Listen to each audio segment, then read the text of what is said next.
E então, de repente, a Luz se aproxima da vizinha Latasha e lhe diria palavras que a deixaria chocada pelo resto de sua vida. A minha bebê...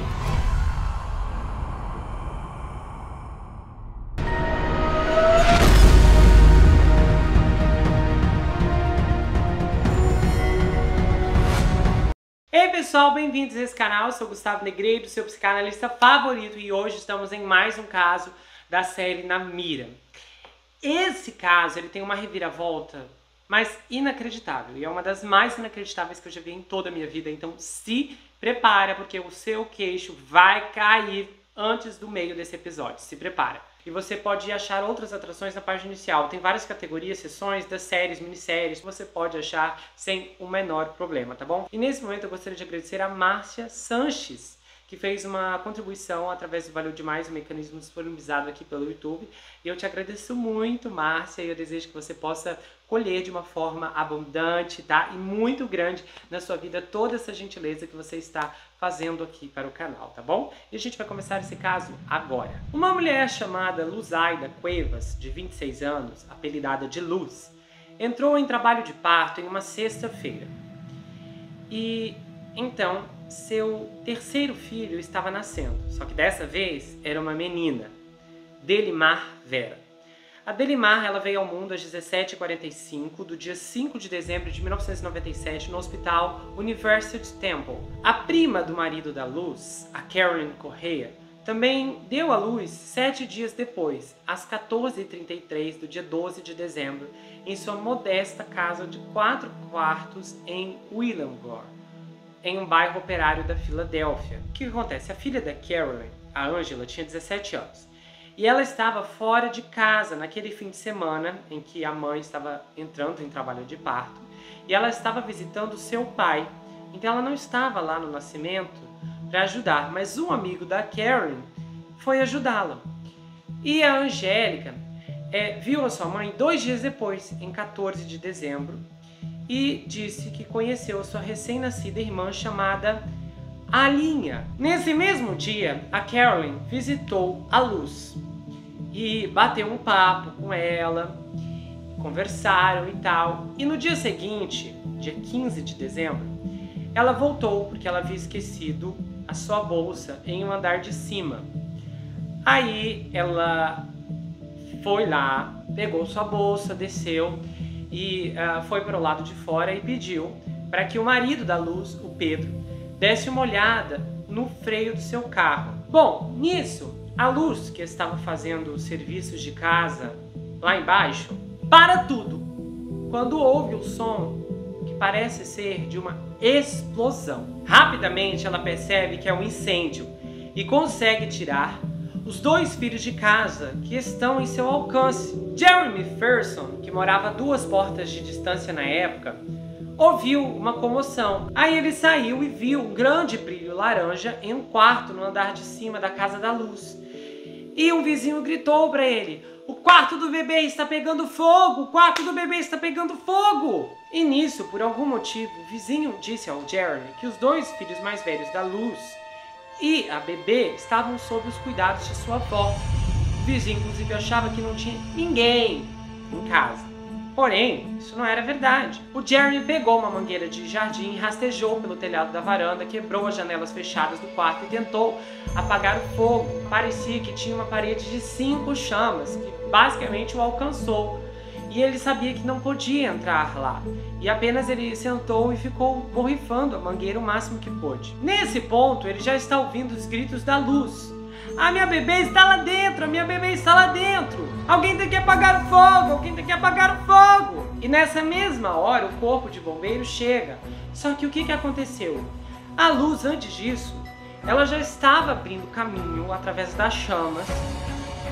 Teve um vislumbre na porta do quarto do berço da bebê, que estava vazio. Para piorar, ela vê outra coisa inexplicável. A janela estava aberta. E ela teve que descer correndo. "Minha bebê, minha bebê, minha bebê!" E havia muito fogo, fumaça, movimentação. E infelizmente os bombeiros não conseguiram entrar na casa. Latasha Thomas, uma vizinha, ficou horrorizada com o que estava acontecendo. E o Pedro também já estava do lado de fora e ele ficava dizendo: ai meu Deus, a minha filha, a minha filha, a minha filha. E então de repente a Luz se aproxima da vizinha Latasha e lhe diria palavras que a deixaria chocada pelo resto de sua vida. A minha bebê está viva. E ela fala: o quê? O fogo foi controlado em 14 minutos, mas não antes de destruir a casa. E a Luz, que falava um inglês muito vacilante, disse repetidamente aos bombeiros que a sua bebê Delimar não estava no quarto. A minha bebê desapareceu. A minha bebê desapareceu. Foi um sequestro. Mas o bombeiro Marshall Vincent fez a Luz repetir 3 vezes suas alegações, até que então disse: gente, essa mulher está tendo um colapso nervoso. E ela disse: não, eu não tô. E ela falava: a janela estava aberta, ouviu? Para piorar a situação, um vizinho chega e diz aos bombeiros que ouviu os choros e os gritos do bebê vindo de dentro da casa, confirmando o óbvio de que o bebê foi consumido pelas chamas. Os bombeiros retiraram um pequeno pacote amarelo, que o que pensaram ser, na época, os restos mortais da Delimar. E aí eles descobriram que eram partes congeladas de um colchão e outros detritos. Eles então concluíram que o incêndio foi causado por uma extensão caseira presa a um aquecedor próximo ao berço da bebê. E não havia evidências de um incêndio criminoso. E eles disseram também que não havia motivos para acreditar que o incêndio fosse suspeito. O escritório do legista voltou ao local mais 2 vezes, e uma vez como antropólogo forense, mas nenhum corpo foi encontrado. Porém, os mesmos bombeiros, os médicos legistas, insistiram que a bebê Delimar havia sido queimada pelo fogo, e as chamas foram tão severas que infelizmente não deixaram nenhum resto mortal. Mas a Luz não comprou essa história. A Luz sofreu queimaduras no rosto e nas orelhas, então ela foi levada para o hospital e ela ficou lá em tratamento, e ninguém dava crédito ao que ela dizia de forma alguma. Inclusive, na cobertura da TV daquela noite, as emissoras capturaram a Carolyn, que estava ali perto, parada perto da ambulância com a Luz, antes dela ser levada ao hospital. E aí, a situação ela é um pouco complicada porque a Carolyn, ela obteve uma certidão de nascimento para a Lia, a bebê dela, em 6 de janeiro de 1998. E ela disse: olha gente, eu tive a bebê em casa e tal, e pronto. O registrador estadual, Joseph Combs, disse que a Carolyn não precisava apresentar um bebê, apenas uma declaração juramentada do cartório local. E essa declaração, no entanto, foi acidentalmente destruída. Ao decorrer dos anos, as vidas se seguiram, a Carolyn se afastou para lá. E o que acontece? A Luz questionava constantemente para sua família de que aquele incêndio não fazia sentido e que o berço vazio não fazia sentido. Obviamente, repetidamente, essas alegações causaram um mal-estar na família. As 2 mulheres, ao que parece, chegaram a participar das mesmas reuniões sociais ao decorrer dos anos. Mas especificamente, ao que parece, elas nunca se cruzavam ao ponto de ficarem frente a frente. Então um dia o Pedro viu a Lia no chá de bebê de uma sobrinha. E ele chegou nesse chá de bebê quando a Carolyn com a Lia estavam saindo. E aí ele viu a menina e a menina acenou em despedida. E ela olhou para ele e deu um sorriso. E ele acenou e sorriu de volta. Só que ele começou a sentir algo estranho. Ele teve uma sensação forte naquele momento. Após o incêndio, a Luz e o Pedro se mudaram várias vezes e tiveram outro filho, Samuel. E o Pedro chegou a trabalhar como mecânico de automóveis e como estoquista por cerca de 2 anos em um Dollar Tree. E a Luz ficava em casa com o Samuel e os outros 2 filhos mais velhos, o Wilford, de 11 anos, e o Israel, de 10. E a Luz continuou orando e pedindo a Deus para que um dia pudesse encontrar sua bebê, que ela tinha certeza estar viva. Depois eles alugaram um apartamento de uma senhora chamada Teresa Santiago, e conforme o casal conversava com essa senhora, eles disseram a ela: olha, a gente não acredita que a nossa bebê se foi naquele incêndio. E a Luz disse: alguém levou minha bebê, eu sinto que a minha bebê ainda está viva. Só que acontece que, de alguma forma, isso acabou prejudicando e afetando o relacionamento da Luz e do Pedro.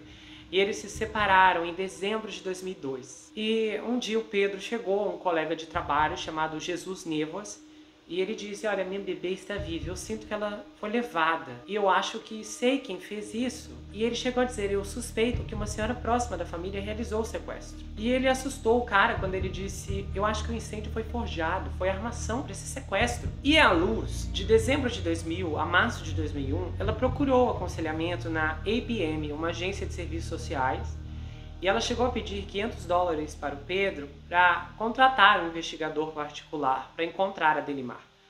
Mas ela disse que ele disse que não tinha dinheiro para isso. Bom, o que acontece? Ela também abordou um advogado para investigar, mas ela não tinha condições de pagar a taxa, que era $100 por hora. Então, em janeiro de 2003, a irmã do Pedro, a Evelyn, deu uma festa de aniversário para sua neta, na sua casa em Kensington, na Pensilvânia.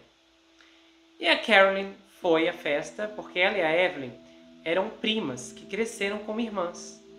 E a Luz também foi convidada porque o seu filho Samuel era sobrinho da Evelyn.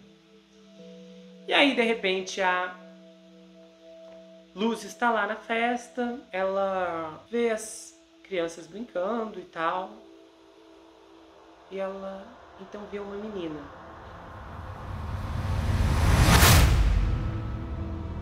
E ela fica pálida na hora. E a menina de cabelos escuros sorri. Ela fala: ah, meu Deus. Na hora, a Luz reconheceu que a menina tinha a mesma covinha que a sua filha Delimar tinha quando era bebê.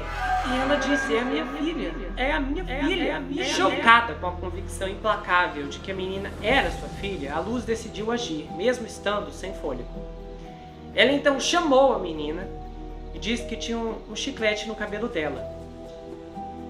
E aí ela puxou 5 fios de cabelo e enfiou as mechas em um guardanapo e enrolou em um saco plástico e saiu dali. A Luz, então, procurou o deputado Angel Cruz, que era um deputado da região, e ela foi no escritório dele, ela contou sua história e ele tentou colocá-la pra fora. E ela se recusou a sair. Ela disse: não, você tem que ouvir a minha história. A minha filha foi sequestrada, eu sei disso. E após 1 hora de insistência, ele decidiu dar ouvidos ao que parecia ser uma história muito absurda. Ele então contatou o promotor público assistente, que por sua vez persuadiu a unidade de vítimas especiais da polícia a investigar o caso. E então o teste de DNA confirmou o pressentimento poderoso da Luz. A garota Lia Hernandes era de fato a sua filha Delimar Vera. Quando a Carolyn chegou para dar uma segunda amostra de DNA, as autoridades tiraram a menina dela.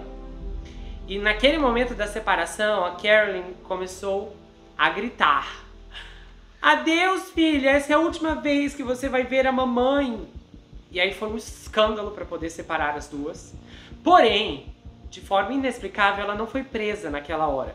E as autoridades deixaram ela ir. Eles levaram a Delimar para um lar adotivo. E depois, quando eles foram à casa da Carolyn em Nova Jersey, ela havia abandonado os 3 filhos e fugido. Dias depois, ela se entregou às autoridades. A Carolyn foi acusada de sequestro e incêndio criminoso e a fiança foi estabelecida em torno de $1 milhão. Na prisão, ela continuou dizendo para as pessoas, inclusive quem ia visitá-la, de que a garota que ela criou como a Lia Hernandes era filha dela, embora os testes de DNA provassem o contrário. O advogado até disse: olha, ela pagou um teste de laboratório independente para realizar outro teste de DNA antes de ser presa. Se ela não achava que era mãe, por que ela gastou $638 no teste? A amiga dela, Mary Lou, disse que a Carolyn ficou muito histérica quando descobriu que o DNA mostrava que a Lia não era filha dela. E aí ela disse para Mary Lou: onde está o meu bebê, Mary Lou? Eu pensei por 6 anos que a Lia era meu bebê. Se a Lia não é o meu bebê, então quem está com o meu bebê? O advogado disse que estava perplexo com todas as informações conflitantes. E ele disse: olha, tem que haver mais nessa história do que está na superfície. Nesse ponto, eu não sei realmente o que é, mas tem que ter uma razão para tantos buracos nessa história. Aí na época o advogado ainda disse que não estava claro sobre qual estratégia legal ele usaria para defender seu cliente, embora ele estivesse considerando uma defesa de insanidade. Ele disse acreditar também que a bebê que ela teve em dezembro de 97 nasceu sem vida, ou que a Carolyn acabou tendo ali uma interrupção de gravidez espontânea. E ele passou a investigar se isso poderia tê-la levado a sofrer algum tipo de doença mental pós-parto, que eventualmente a levou a se convencer de que a Lia era sua filha. Aí quando ele foi perguntado se ela teve algum envolvimento no rapto, ele disse, olha, posso dizer que com o passar dos anos ela acreditava que a sua filha era a Delimar, então estamos investigando isso agora. Os amigos descreveram a Carolyn como uma energética e animadora, mãe amorosa. Disseram, olha, pra mim ela é uma mãe perfeita. Aí depois o advogado veio, porque esse caso tomou uma repercussão nos Estados Unidos que não foi brincadeira, foi um escândalo de todo tamanho. Saiu em todos os noticiários, virou assim manchete em tudo quanto é lugar. E o advogado disse, olha, a indicação inicial que eu tive de todas as pessoas que conheciam a Carolyn é que ela tratou muito bem essa menina e ela levou para fotos de modelo, levou para fazer todos os tipos de coisa, ela era uma mãe muito boa e ela realmente se importava com a bebê. Só que a Carolyn já tinha uma história manchada. Em 1998, ela havia sido condenada a 5 anos de liberdade condicional por atear fogo em um consultório médico em Hampton, Nova Jersey, onde trabalhava como escrituária. A polícia diz que ela roubou, descontou os cheques da empresa e estava tentando destruir provas. Enquanto isso acontecia, a Delimar estava em um lar adotivo em Nova Jersey e ela passou a receber aconselhamento e ela descobriu que a única mãe que ela tinha até aquele momento era uma fraude. E aí veio uma outra história mais louca ainda, porque tinha um homem chamado André Moore e ele estava namorando a Carolyn antes do sequestro da Delimar. E ele disse, gente, eu pensei que ela estava grávida, ela parecia estar grávida. Depois que ela apareceu com a Ana Lia, ela disse, olha, é sua filha. Porém, em 1999, ele descobriu que a garota não era sua filha quando ele solicitou um teste de paternidade. Aí ele ficou se perguntando, tá, peraí, mas e o bebê que tivemos juntos? Não existe? Então veio à tona ainda mais essa mentirada. Depois, a irmã do Pedro, a Evelyn, que era muito próxima da Carolyn, disse, olha, eu não entendo por que meu irmão e a Luz não fizeram mais. Sabe, eu não entendo. Eu ouço agora eles dizendo por aí que sempre tiveram suspeitas o tempo todo sobre quem levou sua bebê. E a minha pergunta é, por que não fizeram nada? Por que esperaram 6 anos? Eles sabiam como encontrar a Carolyn. Por que ela iria querer contratar um investigador quando ela sabia que a Carolyn é que estava com seu bebê? Ambos pensaram que a Carolyn tinha o bebê, mas ninguém fez nada. E isso é algo que eu tenho que perguntar para minha irmã e para ela. E ela disse, fiquei tão chocada quanto todo mundo, principalmente quando eu soube que a Lia era Delimar. E eu me pergunto por que a Carolyn fez isso. Ela foi criada conosco, na família. Eu acho que algo deve ter acontecido para isso ter se desenrolado dessa forma. Só que a Luz, ela disse, gente, eu sempre suspeitei da Carolyn, porque ela desapareceu das nossas vidas após o incêndio. E ela mudou de estado também. Só que ela diz, eu tinha suspeitas de que poderia ser a Carolyn, mas eu só tinha o meu instinto, eu não sentia que poderia ir até a polícia. Durante o julgamento, a defesa tentou alegar problemas psicológicos, de estresse e depressão. Para piorar, a Carolyn decidiu fazer um show de última hora no tribunal. Ele acusou o pai da Delimar, o Pedro, de ajudá-la a cometer o sequestro e ainda disse que eles tinham um caso. E ela ainda falou, foi o Pedro que me deu o bebê. Eu a amava como se fosse minha, eu realmente acreditava que ela era minha. O Pedro, é claro, negou tudo isso, até porque não tinha como, já que ele estava com a própria Carolyn na hora que o incêndio começou. E aí isso abriu uma margem muito grande, porque é o seguinte, é evidente que a Carolyn provocou o incêndio, mas não foi ela que retirou a Delimar do berço. Então a polícia disse que com toda certeza alguém realmente a ajudou, só que eles nunca descobriram quem foi. Então ao fim de todo o julgamento, a juíza Pamela olhou para Carolyn e disse, olha, eu acredito que você sofra de algum tipo de depressão, mas para mim você é mais manipuladora do que delirante. Aí a Carolyn se desculpou brevemente no tribunal pela confusão que ela causou às duas famílias. Aí a juíza foi e disse: olha, eu acho que o seu sentimento é muito aquém de qualquer aceitação da magnitude do seu crime.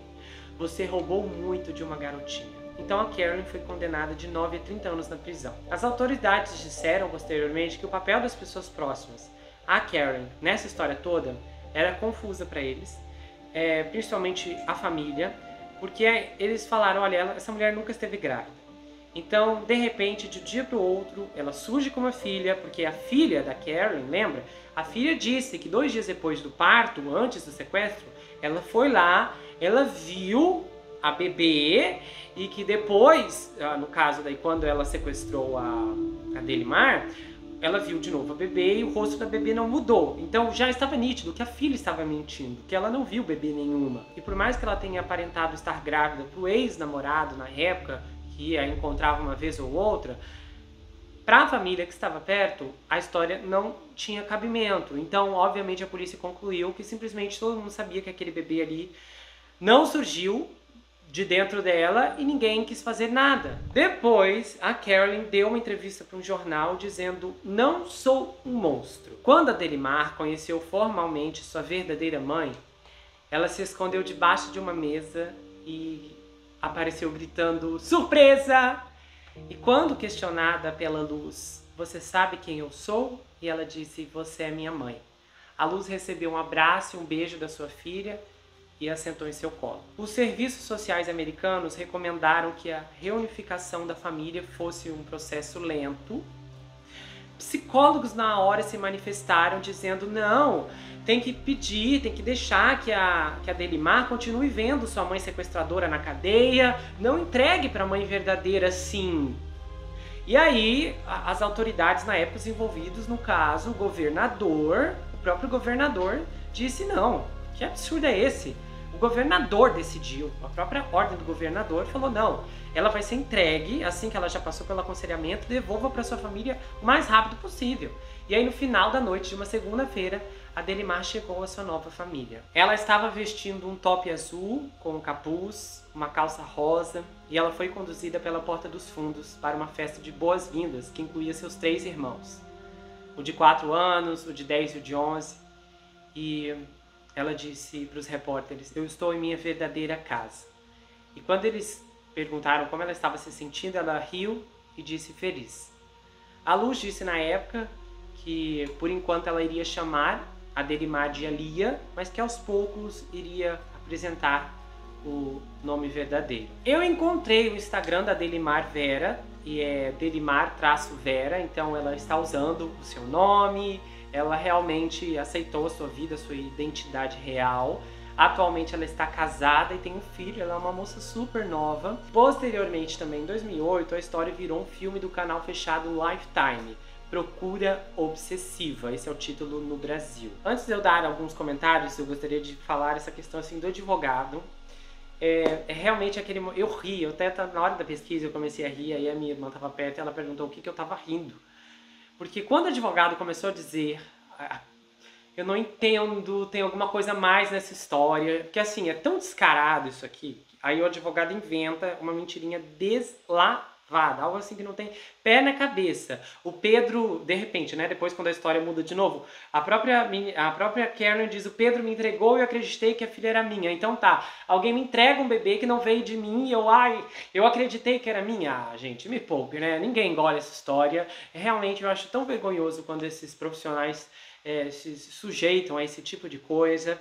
Realmente era melhor dizer: olha, eu sequestrei mesmo, eu queria filha, eu fiz isso, do que culpar todo mundo e dizer que não fez, que tinha algo mais nessa história, que ela acreditou que era dela, que ela era uma ótima mãe. Não interessa se ela era uma ótima mãe. Antes de ser mãe, ela era uma sequestradora. E aqui também entra o papel dos psicólogos da época, sabe? Que vergonha, eu sinto vergonha por qualquer um que emitiu declaração. E eu procurei para ler, vocês não têm noção, declarações absurdas. Leve a Delimar para ver a mãe na prisão. Que loucura é essa? Primeiro, não é mãe coisa nenhuma, é uma sequestradora. Gente, nós estamos falando aqui de uma situação muito séria. Como que profissionais de saúde Dizem, olha, é assim, é absurdo, é relativizar o crime, é passar por cima do que aconteceu, por uma mãe que sofreu horrores, se perguntando onde está minha filha, para simplesmente pessoas que estudam psicologia, que fazem psiquiatria, psicanálise, seja o que for, vir dizer, não, ela tem que ter contato com a sequestradora e tem que adiar a entrega, tipo, vamos mantê-la em um lar adotivo, mas não devolva para a mãe? Que tipo de profissional é esse? Sabe assim, horrível, horrendo, vergonhoso esse tipo de declaração. Essas pessoas são profissionais de saúde mental, mas estavam loucos para proferir declarações como essa e ainda se revoltar contra o governo. Quando o governo faz alguma coisa certa, aí o pessoal que deveria ser o certo chuta o pau da barraca. Eu não consigo entender como conseguem emitir uma declaração dessa. É óbvio que a mudança de um lar para o outro vai ser chocante, mas não é mais impactante do que a verdade. Quanto mais cedo, melhor, ainda mais para o processo de absorção. Ela já havia passado por um aconselhamento, passou um tempo em que ela foi bem tratada, ela entendeu que a sua mãe verdadeira não era aquela, então ela tinha que ser colocada no lar com a sua verdadeira mãe para ser reintegrada à sua verdadeira família. Mas não, os profissionais acham que visitas todo dia na cadeia é o melhor para uma menina, sem contar que essa mulher podia ser muito perigosa. Até onde ela estava, ela provocou um incêndio. E se esse incêndio tivesse tirado a vida dos outros filhos da Luz, isso não importa?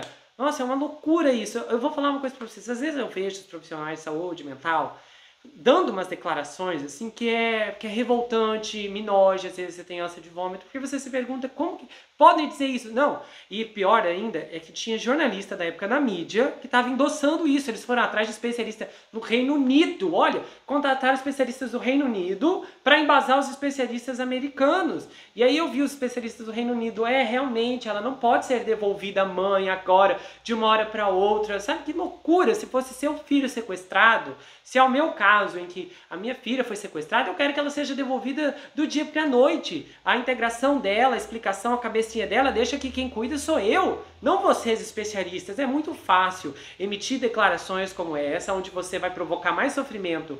Simplesmente, gente, se a garota acabou de perder uma mãe, o melhor é que ela seja colocada de frente à sua mãe verdadeira o mais rápido possível. Aí você quer deixar ela sem as duas mães e ainda achar que visitas na prisão é o mais saudável? Então, de um profissional da mente para outro profissional da mente, se você concorda com eles, eu sinto dizer, eu discordo, e se dependesse da minha orientação, eu ia dizer, governador, você está muito certo. Deixa essa gente aí que eles bateram a cabeça antes de sair proferindo tudo isso, porque não tem cabimento. Quando se fala de cura e de adaptação, o melhor é que a exposição comece a acontecer.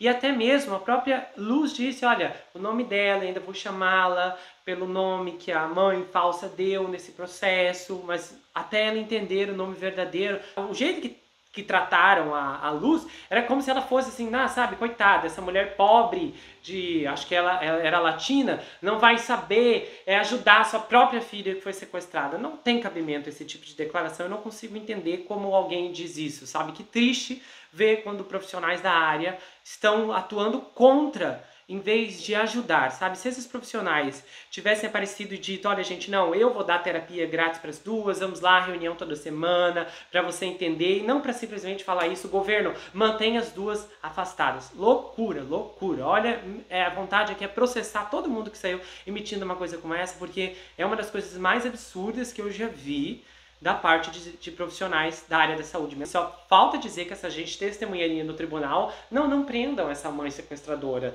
deixem ela solta para continuar criando sua filha sequestrada. Bom, mas olha só, segundo as estatísticas americanas, quase todos os bebês que são sequestrados são raptados por mulheres.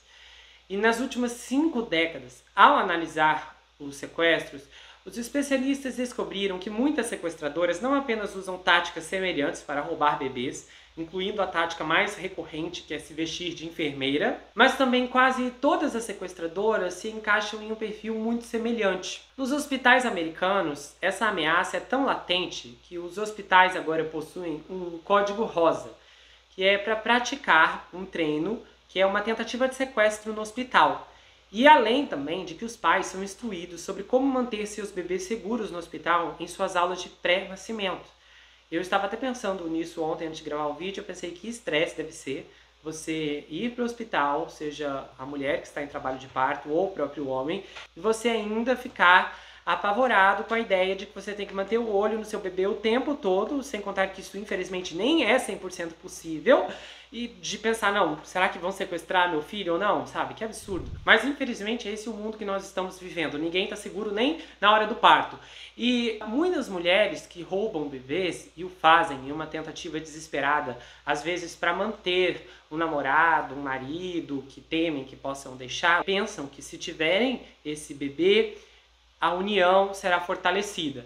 Então, os hospitais hoje, eles podem deter sequestradores na maioria dos casos, mas não conseguem mantê-los completamente afastados, por mais que haja muitos códigos de segurança. Uma das razões que leva essas mulheres a exercer esse tipo de extremidade é que elas são incapazes, por algum motivo, de ter seus próprios filhos, ou então procuram satisfazer sua necessidade psicológica não atendida, sequestrando um bebê ao invés de decorrer a adoção. E esse crime ele tende a ser bem premeditado, porque a mulher frequentemente ela simula a gravidez para reduzir a suspeita quando aparecer com o bebê, a menos, como nesse caso aqui, você tem uma família que apareceu com um bebê, isso não é suspeito, não é suspeito, sabe, ficou grávida de um dia para o outro, luz em 3 dias. Mas, normalmente, como muitas pessoas não vão, eu espero, né, compactuar com o sequestro desse, elas precisam geralmente orquestrar todo esse planejamento. Mas os especialistas descobriram que elas não visam especificamente um bebê específico. Elas frequentemente aproveitam qualquer oportunidade presente para sequestrar um bebê. Então, é o momento em que alguém acaba cometendo um erro, um deslize, ou então deixa a porta aberta demais, em algum sentido, né, que eu digo, e aí exerce esse ato. De 1964 a agosto de 2022, nos Estados Unidos, houve pelo menos 337 bebês sequestrados. Desses bebês, 140 foram retirados dos serviços de saúde, ou seja, dos hospitais.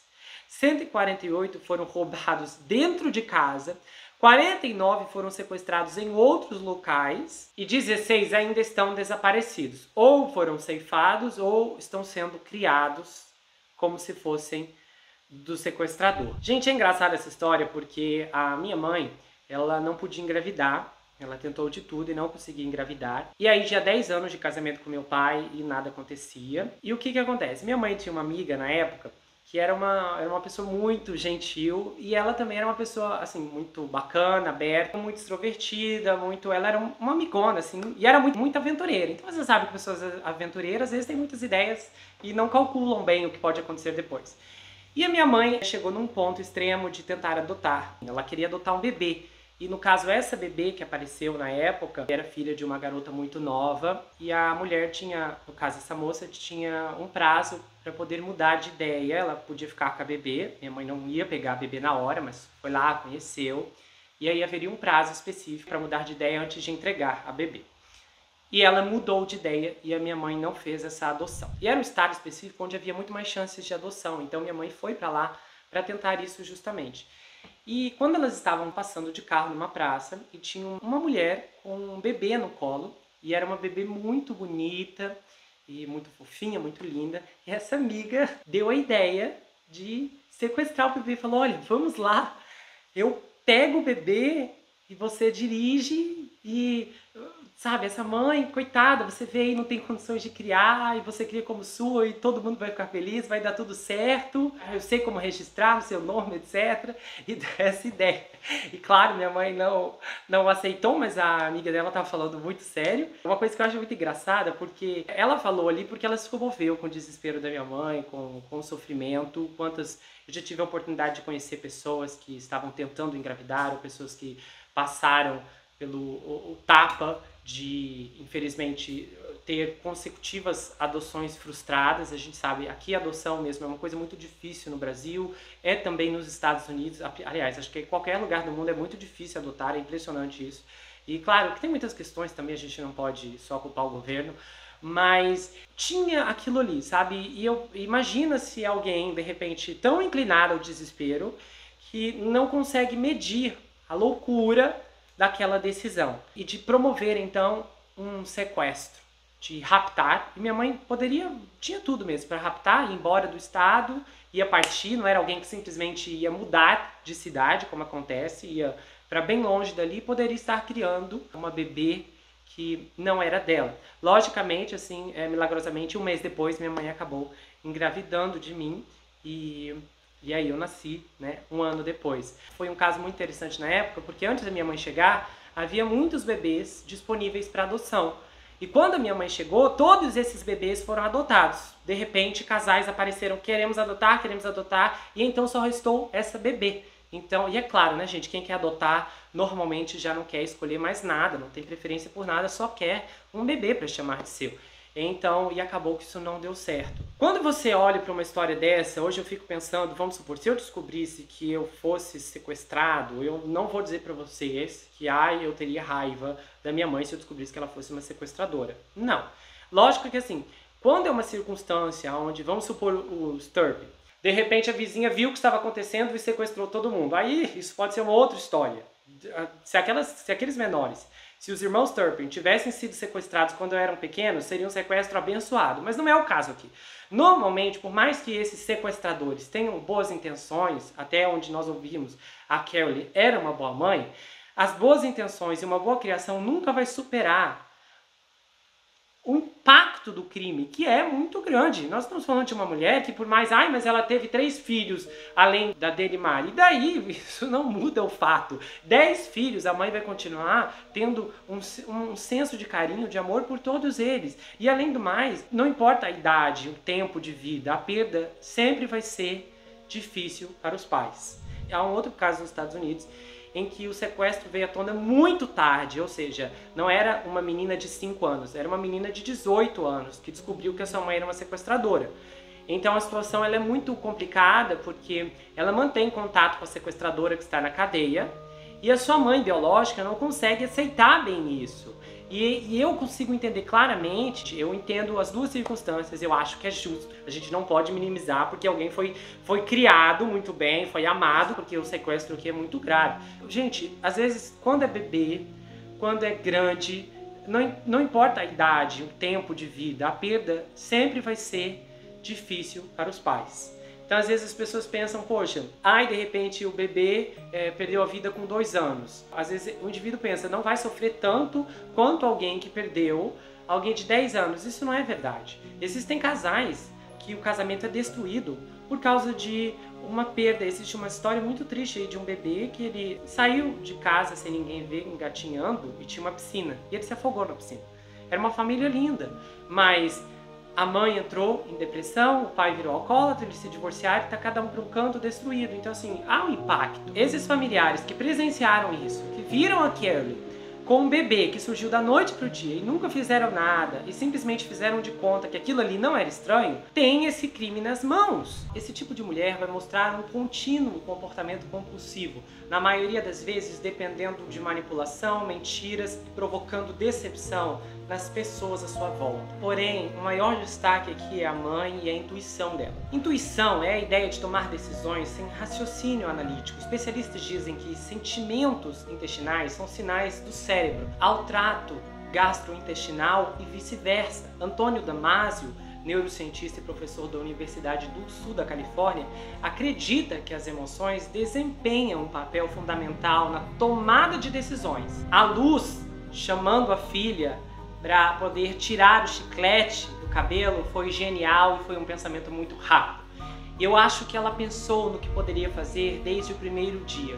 Ela sabia em seu coração que seu bebê havia sido roubado e ela teve 6 anos para pensar sobre isso. A intuição pode ser reconhecimento de padrões e a intuição deve ser distinguida. E há uma voz que não usa palavras, mas apenas você pode sentir. Se você gostou desse vídeo, se inscreve no canal, ativa o sininho, compartilha, dá o seu like, passe esse vídeo adiante. Eu espero que você tenha gostado desse caso. Se você quiser saber mais sobre mim, adquira meu livro Perfeito Estranho.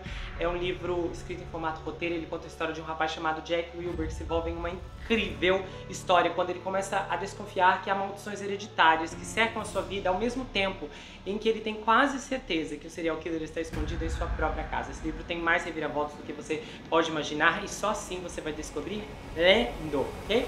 A entrega acontece para qualquer lugar do Brasil, quase qualquer lugar do mundo também. Você pode adquirir pelo meu site ou falar comigo pelo Instagram. Aliás, me siga lá, Gustavo N Psicanalista, eu tenho um canal de cortes onde as análises são recortadas, postadas por lá, então passa por lá, eu tenho certeza que você vai gostar. E eu também tenho um grupo no Telegram onde a gente troca áudios, tem muita coisa bacana, votações, tem coisas específicas que só acontecem por lá. A gente se vê no próximo caso e não esqueça que aqui você sempre vai ter um amigo. Até mais, pessoal! Exploração, maus tratos e ganância. A imagem perfeita da Marvel Studios está desmoronando. Denúncias exclusivas revelam um império cheio de ruínas e mentiras. Nessa investigação explosiva, relatórios e depoimentos inacreditáveis expõem filmes, atores, diretores, estúdios e especialmente a Marvel. Quanto você acha que os profissionais que trabalham com efeitos especiais estão recebendo no fim do mês? Os números vão te chocar. Nessa minissérie sem precedentes, a verdade será revelada. Com testemunhos inéditos, você vai entender o lado obscuro da Marvel Studios e a crise dos efeitos especiais.